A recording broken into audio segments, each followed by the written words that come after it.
권박사 지구촌TV 시청자 여러분 안녕하십니까? 이번 회에는 세계에서 가장 높은 엔젤 폭포를 함께 가보시겠습니다. 엔젤 폭포는 베네수엘라의 수도 카라카스에서 동남쪽으로 약 650km 떨어진 곳에 있습니다. 폭포의 높이는 979m로서 나이아가라 폭포 높이의 약 15배가 넘습니다.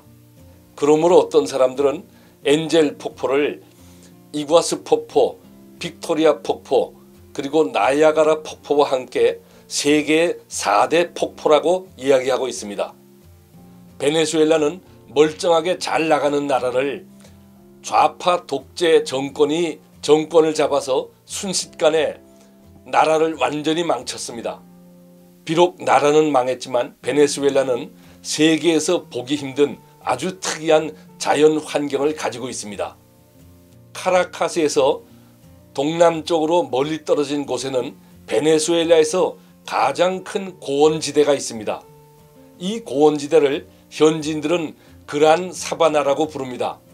명탐정 셜록 홈즈의 작가인 코난 도일은 이 지역을 로스트 월드, 즉 잃어버린 세계라고 불렀습니다.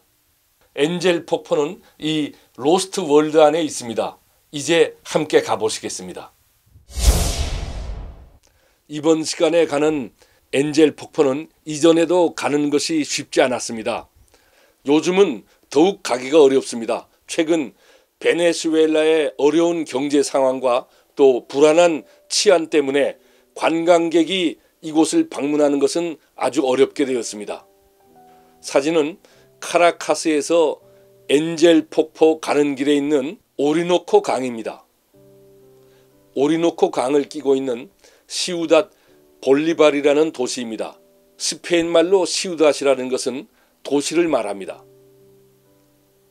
시우닷 볼리바를 떠나 엔젤 폭포로 가는 길에는 이렇게 원시림으로 덮여 있습니다. 비행기가 카나이마라는 마을 근처에 오고 있습니다. 날씨가 나빠서 사진이 잘 안 나왔습니다. 사진 멀리 케이크처럼 보이는 지형이 보이죠? 이것을 영어로는 테이블 마운틴이라 그러고 이곳 현지인들은 테푸이스라고 부릅니다. 오른쪽에 또 다른 테푸이스가 보입니다. 로스트 월드 지역 안에는 이런 테푸이스가 100개 이상이 있습니다. 하늘에서 보면 마치 참치 통조림을 놓은 것 같습니다. 테푸이스의 높이는 수백 미터로부터 약 1km에 달합니다. 추리소설 작가인 코난 도일은 이 테푸이스를 보고 이 지역에 로스트 월드란 이름을 붙였습니다. 왜냐하면 태고적부터 테푸이스 위에 살고 있는 동식물들은 아래에 살고 있는 동식물들과 격리되어 있었습니다. 그러므로 상상력이 풍부한 코난 도일은 만약 오늘날 공룡이 살고 있다면 이 테푸이스 위에 살고 있을 거라고 얘기하였습니다. 이곳이 수도 카라카스이고 여기가 로스트 월드입니다. 그리고 이 강이 오리노코 강이고 엔젤 폭포는 여기에 있습니다. 테푸이스는 90도로 된 바위 절벽이기 때문에 사람들이 테푸이스 위를 탐험한 적이 거의 없습니다. 그러므로 오늘날도 테푸이스 위는 지상과 다른 별 세계이기 때문에 코난 도일은 이 지역을 로스트 월드라고 이름 지은 것입니다. 엔젤 폭포를 가기 위해서는 카나이마라는 조그만 마을을 거쳐야 합니다. 이곳이 카나이마 비행장입니다. 왼쪽 끝에 조그만 비행기가 보입니다. 이 비행장은 활주로가 비포장 상태입니다. 이제 엔젤 폭포로 떠나는 비행기 앞에서 저도 기념사진을 찍었습니다. 카나이마는 조그만 마을입니다. 이제 이 카나이마 비행장을 떠나서 엔젤 폭포로 향하고 있습니다. 폭포 가까이 다가가고 있습니다.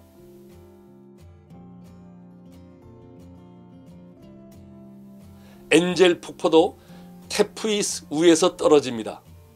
엔젤 폭포가 있는 테푸이스를 현지인들은 아니안 테프잇이라고 부릅니다. 이것은 데빌 마운틴이란 뜻으로서 악마의 산이라고 부릅니다. 악마의 산에 천사 폭포가 있다는 것이 밸런스가 안 맞는 것 같습니다. 엔젤 폭포는 1936년에 이곳을 비행한 미국인 조종사 지미 엔젤의 이름을 따라서 지어졌습니다. 많은 테프잇들이 있는 그란 사바나, 즉 로스트 월드는 연간 강우량이 약 3,800mm입니다. 건기에는 비가 안 와서 엔젤 폭포의 물줄기가 거의 떨어지지 않습니다. 그리고 우기에는 비가 많이 오므로 폭포에 물은 많은데 폭포 주변에 구름과 안개가 끼기 때문에 제대로 폭포를 볼 수 없는 날이 많습니다. 이곳에는 비행장이 없기 때문에 비행기에 탄 채로 폭포를 둘러봐야 합니다. 마침 제가 간 날은 우기임에도 불구하고 날씨가 좋아서 폭포를 제대로 볼 수 있었습니다. 제가 간 날도 구름은 있었으나 구름이 폭포 양쪽에 있었기 때문에 폭포를 보는 데는 아무 문제가 없었습니다. 비행기는 멀리서 폭포를 한 바퀴 돌면서 폭포를 보여줍니다. 멀리서 한 바퀴 돈 후에 이제는 폭포 가까이 접근하고 있습니다. 이제 테프잇 바위 절벽에 가까이 접근하고 있습니다. 바위 절벽이 명확하게 보입니다. 폭포 정면으로 비행기가 날고 있습니다. 비행기가 폭포에 가장 가까이 다가간 위치입니다. 폭포 물줄기가 상당히 큽니다.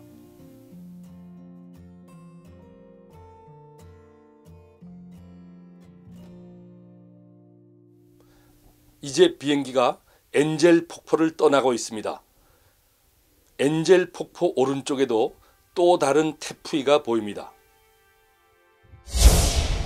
로스트 월드 안에는 엔젤 폭포 이외에도 다른 폭포들도 많습니다. 여기에 대해서는 다음 기회에 소개하겠습니다. 제 유튜브 방송 시청자분들과 또 독자들 가운데 제 책에 대해서 문의를 주시는 분들이 있습니다. 제가 쓴 17권 책 중에 9권은 시중에서 구하실 수 있습니다. 최근에 출판한 여기가 이스라엘이다, 남태평양의 관문 파푸아뉴기니, 세계의 목재 자원을 찾아서 30년, 한국 공군과 한국 전쟁, 천사같이 말 못하고 바울같지 못하나, 메마른 땅을 종일 걸어가도, 그리고 한국 전쟁 당시 북한 학생들의 반공의거를 다룬 대화도의 영웅, 한국 전쟁 당시 우리나라 해군의 백두산함의 활약을 다룬 바다여 그 말하라, 한국 전쟁 당시 우리나라 해병대의 도솔산 전투를 다룬 승리자는 말이 없다. 이상 9권은 지금도 시중에서 구입하실 수 있습니다. 출판사가 인터넷 서점 알라딘 근처에 있기 때문에 알라딘에 주문하시면 가장 빨리 받아보실 수 있습니다.